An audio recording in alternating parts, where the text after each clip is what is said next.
Deus. Amém.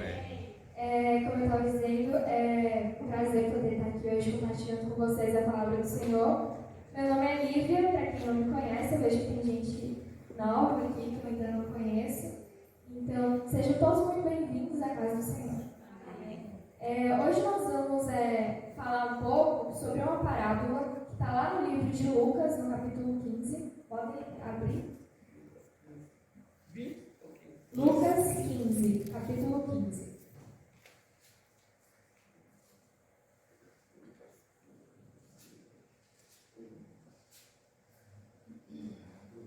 Todos acharam?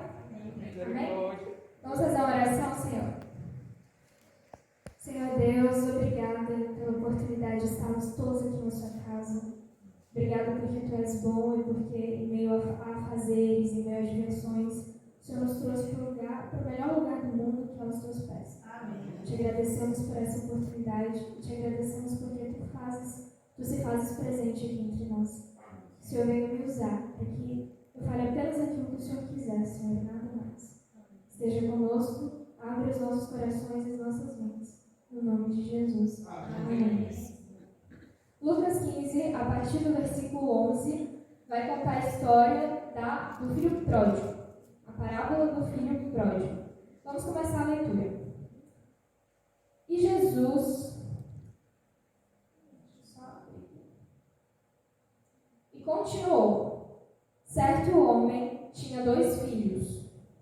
O mais moço deles disse ao pai: Pai, dá-me a parte dos bens que me cabem. E ele lhes repartiu os haveres. Passados não muitos dias, o filho mais moço, ajuntando tudo que era seu, partiu para uma terra distante, e lá dissipou todos os seus bens, vivendo dissolutamente. Versículo 14. Depois de ter consumido tudo, sobreveio àquele país uma grande fome, e ele começou a passar necessidade. Então, ele foi e se agregou a um dos cidadãos daquela terra, e este o mandou para seus campos a guardar porcos. Ali desejava ele fartar-se das alfarrobas que os porcos comiam, mas ninguém lhe dava nada. Então, caindo em si, disse: Quantos trabalhadores de meu pai têm pão com fartura, e eu aqui morro de fome? Levantar-me-ei e irei ter com meu pai, e lhe direi: Pai, pequei contra o céu e diante de ti, e já não sou digno de ser chamado teu filho. Trata-me como um dos trabalhadores. E levantando-se foi para seu pai. E vinha ele ainda longe quando seu pai o avistou, e compadecido dele, correndo, o abraçou e beijou. E o filho lhe disse: Pai, pequei contra o céu e diante de ti, e já não sou digno de ser chamado teu filho. O pai, porém, disse aos seus servos: Trazei depressa a melhor roupa, vestiu, ponde-lhe um anel no dedo e sandálias nos pés. Trazei também uma talha de novilho cevado, comamos e regozijemo-nos, porque este meu filho estava morto, e reviveu, estava perdido, e foi achado, e começaram a regozijar-se. Versículo 25.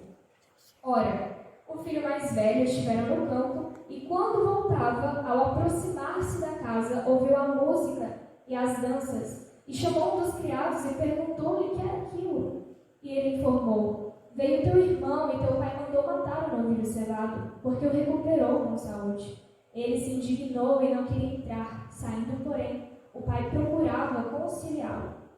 Mas ele respondeu ao seu pai: Há tantos anos que te sirvo, sem jamais transgredir uma ordem tua, e nunca me daste um cabrito sequer, para alegrar-me com os meus amigos. Vindo, porém, esse teu filho, que desperdiçou os teus bens com meretrizes, tu mandaste matar para ele o novilho cevado. Então lhes respondeu o pai: Meu filho, tu sempre estás comigo. Tudo o que é meu é teu. Entretanto, era preciso que nos regozijássemos e nos alegrássemos, porque esse teu irmão estava morto e reviveu. Estava perdido e foi achado. Aqui a gente tem a clássica história do filho pródigo. Coisa que não tinha escutado essa história antes. Levanta a mão. Todo mundo já tinha escutado? Pronto.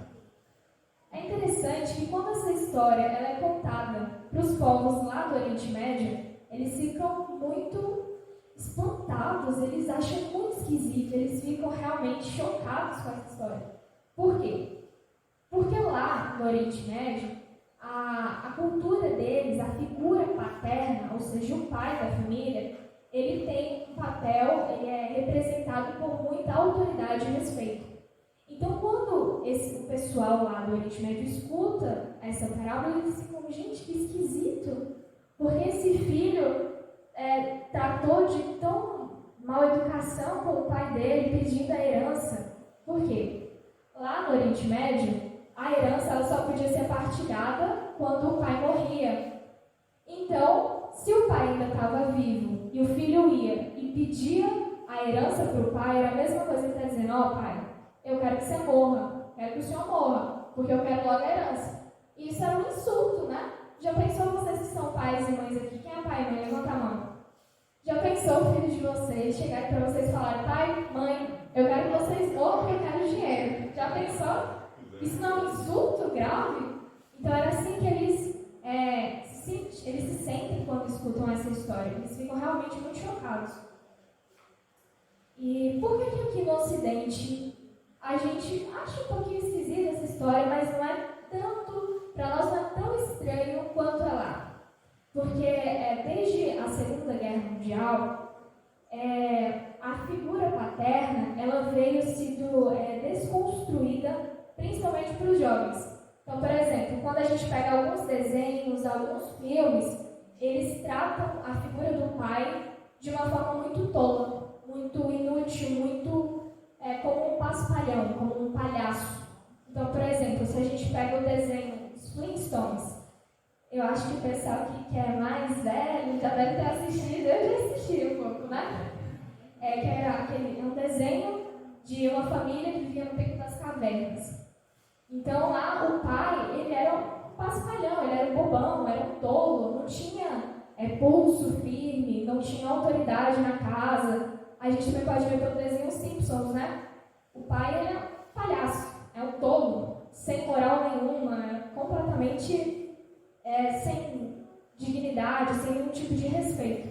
Então essa ideia dessa desconstrução da figura paterna, de autoridade e de respeito, desde a Segunda Guerra Mundial, ela veio sendo desconstruída, principalmente aqui no Ocidente. Então é por isso que às vezes a gente não estranha tanto essa história, essa parábola, quanto o pessoal lá do Oriente Médio estranha, acha esquisito.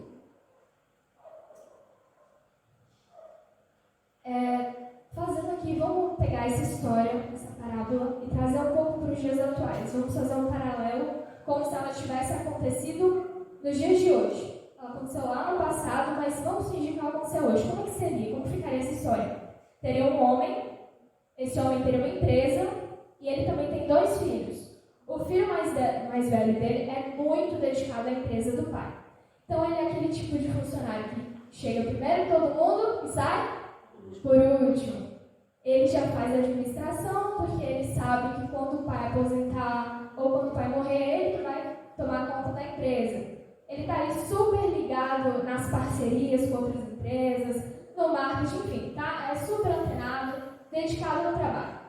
O outro filho dele, que é o filho mais moço, mais novo, é completamente o oposto dele. O que ele faz?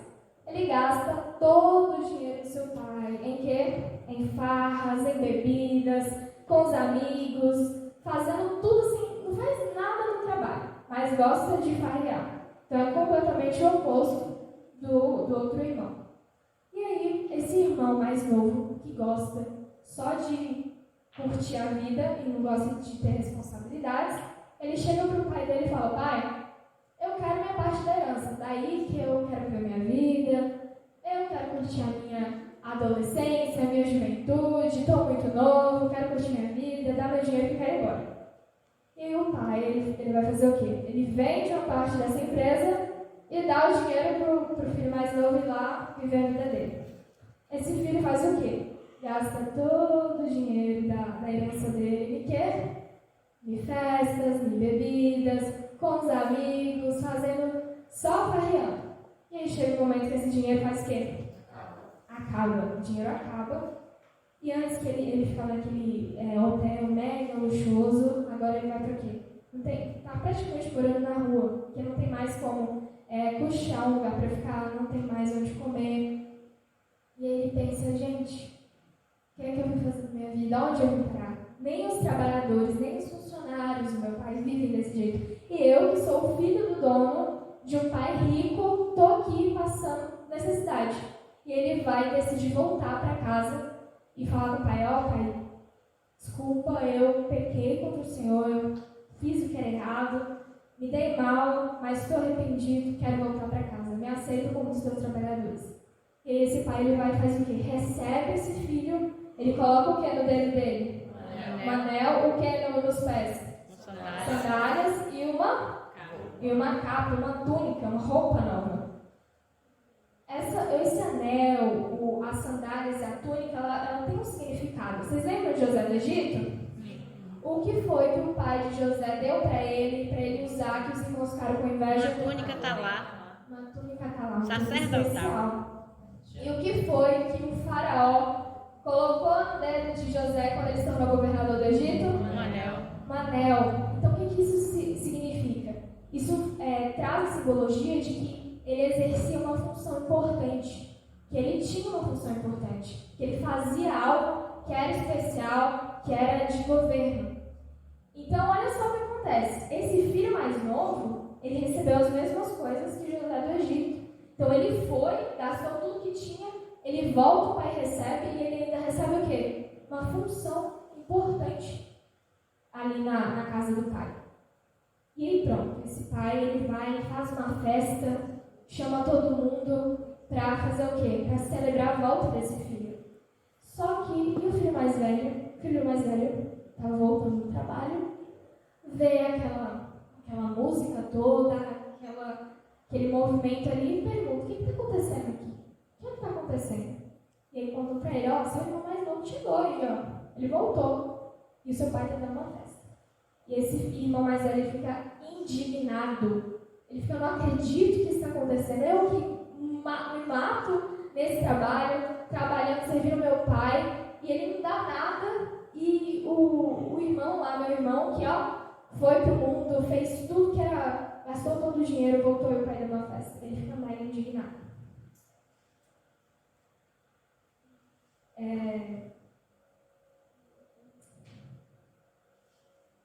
Voltem aí para a Bíblia, no verso 11.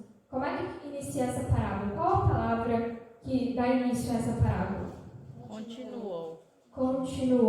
Se continuou, significa que tem alguma coisa antes. E o que tem antes? Qual é a parábola que vem antes dessa? A parábola da dracma perdida. A parábola da dracma perdida, no versículo 8. Conta a história da parábola da dracma perdida. O que aconteceu nessa parábola? Tinha uma mulher, dracma, para quem não sabe, gente, dracma é uma moeda, tá? Dracma é uma moeda. Então tinha uma mulher, ela tinha 10 dracmas. Ela tinha 10 moedas. E aí ela perde uma dessas moedas. E aí ela vasculha a casa dela todinha, procurando por tudo quanto é canto, essa única moeda que ela perdeu.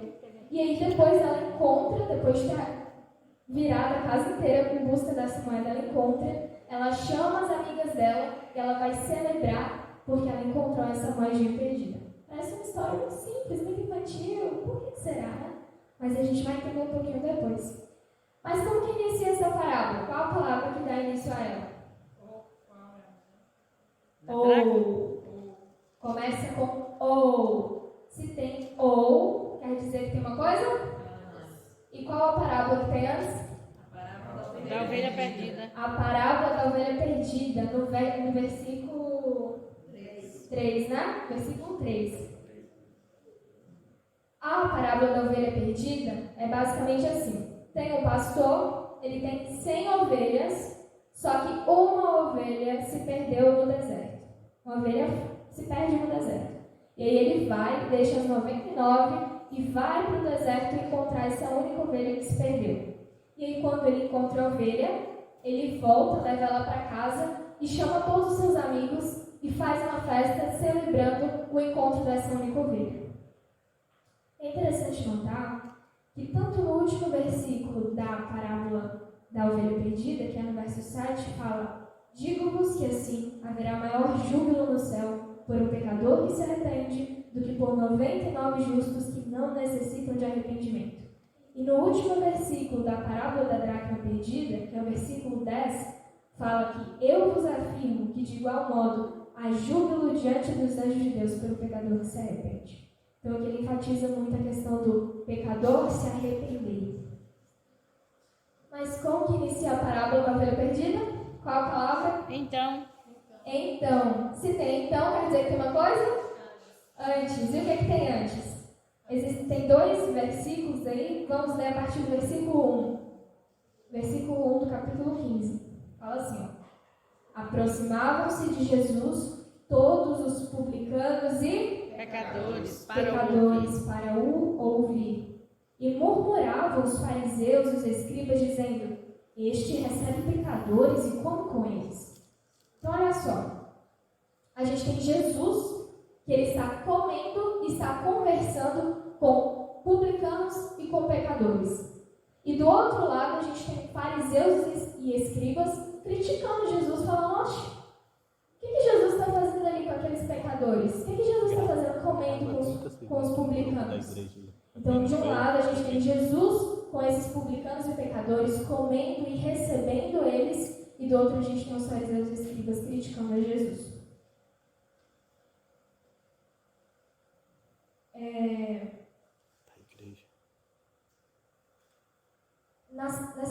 Por que Jesus contou essas 3 parábolas? A gente vê aqui no início, tá? Jesus com os pecadores e os fariseus criticando Jesus. Jesus vai e fala: gente, deixa eu contar 3 histórias para vocês. Vou contar 3 histórias para vocês. E ele começa a contar a história da ovelha perdida, da dracma perdida e do filho pródigo. Na história da ovelha perdida, a ovelha estava perdida. Ela sabe que está perdida? sabia. Cachorro sabe que está perdido? Você já viu um cachorro perdido? Ele sabe que ele está perdido? Do seu dono? Ele sabe.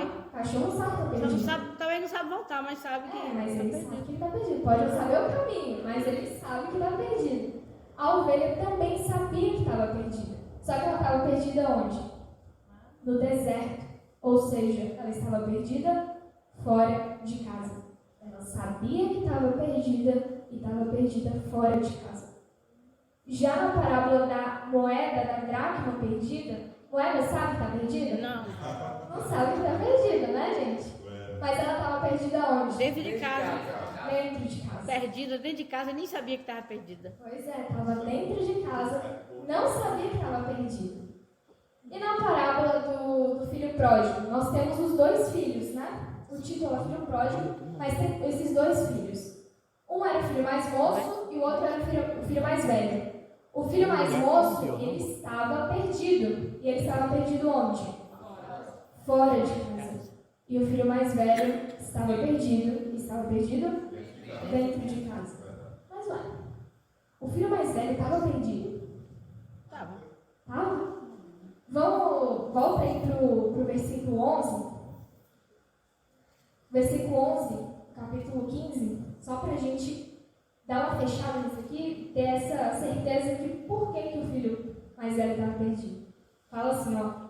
E Jesus disse ainda: um homem tinha quantos filhos? 2. E certo dia o mais moço disse ao pai: Pai, quero que o Senhor me dê agora a minha parte da herança. E o pai repartiu bem entre os 2. Na outra versão de vocês, fala que o pai lhes repartiu.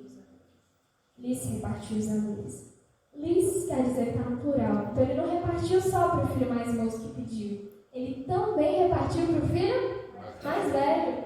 Então olha só. Lembra que eu falei que o pai, lá no Oriente Médio, ele era o símbolo de maior autoridade dentro de casa? O segundo que detinha maior autoridade era o filho mais velho. Então, só o silêncio, só o fato do filho mais velho ter ficado em silêncio diante do pedido do filho mais moço de pedir a herança para o pai, sem o pai ter morrido, o pai ainda estando em vida, já comprometia esse filho. Porque ele tinha que intervir, ele tinha que repreender o filho mais moço. Mas ele vai além dele ficar em silêncio, ele faz o quê? Ele também recebe a herança. Ele também pega a sua parte da herança. Então ele está no mesmo par de igualdade com o filho mais moço. Ele também ficou com a herança, então praticamente ele estava desrespeitando também o seu pai, falando, pai, eu quero que você morra, me dá a herança também.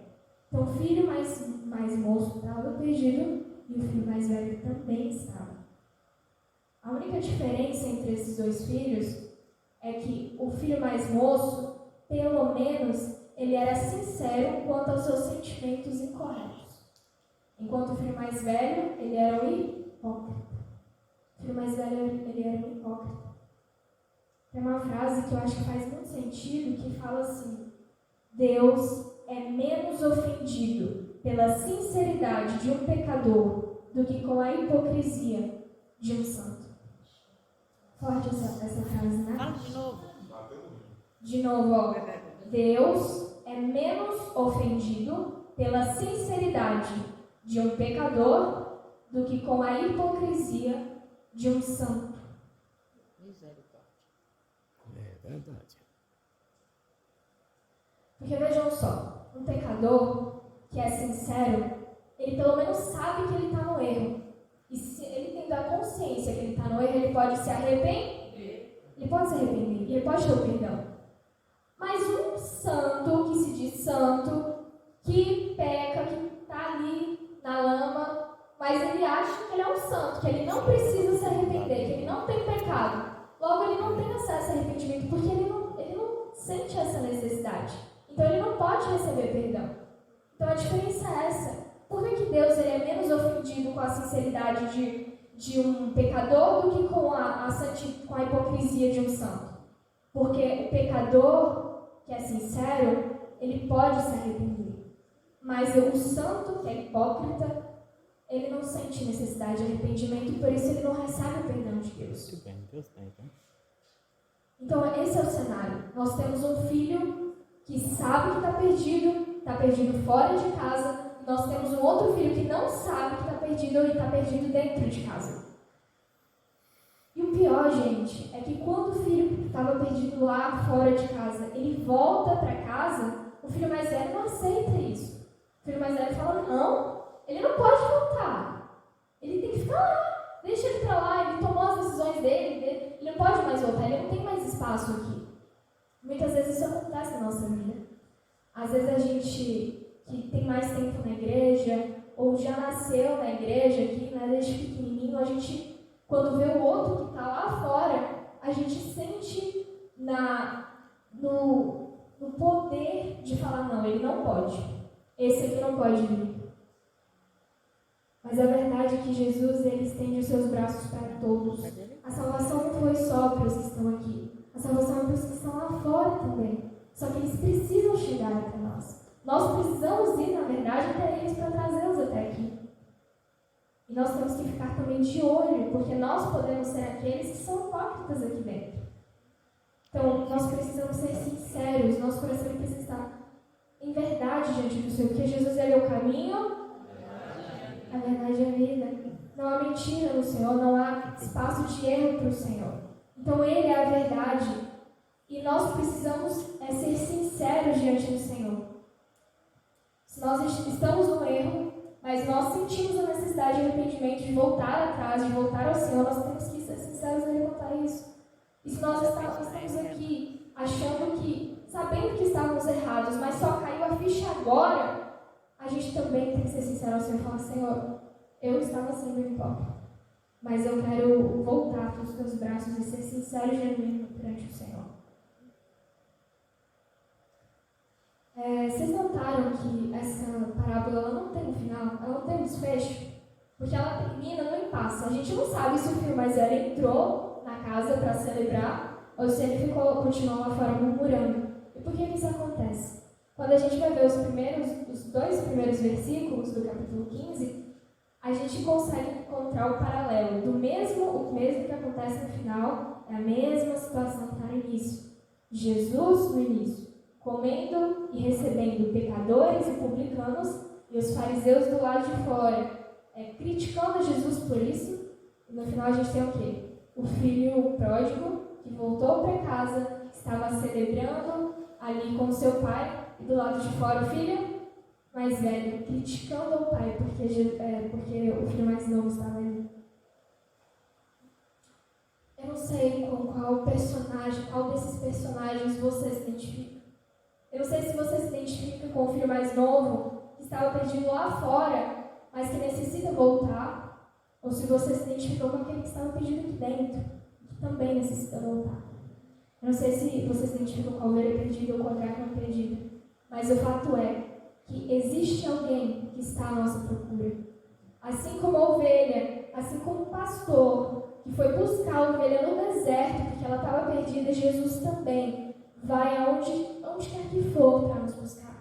E assim como a dracma, a moeda, que estava perdida dentro de casa, e como aquela mulher que foi procurar essa moeda, o Senhor também vai e nos procura.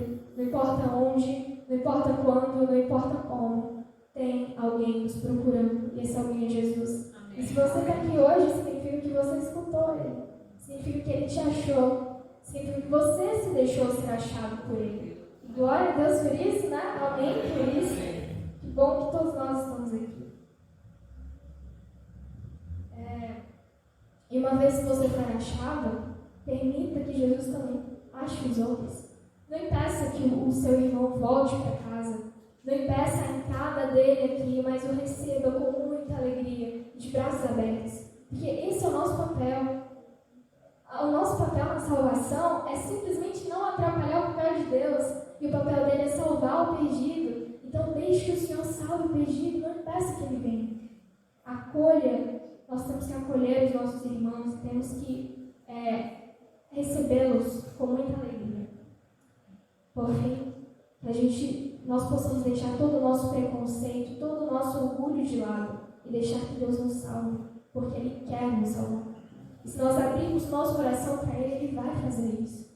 Se nós falarmos para Ele, Senhor, eu cansei da vida que eu tenho, eu cansei de viver no pecado, eu cansei de viver sendo hipócrita, usando máscaras que não me cabem, eu cansei disso, eu quero viver um relacionamento genuíno contigo. Então Ele vai ouvir você, Ele vai atender a sua oração, Ele vai caminhar junto com você. Que o Senhor possa nos abençoar nessa noite, que Ele possa nos dar corações sinceros perante Ele, que Ele possa transformar o nosso coração, que os nossos olhos se voltem para Ele, e que todo o nosso relacionamento seja baseado em amor genuíno, em obediência, em lealdade, em verdade perante o Senhor. Vamos orar ao Senhor.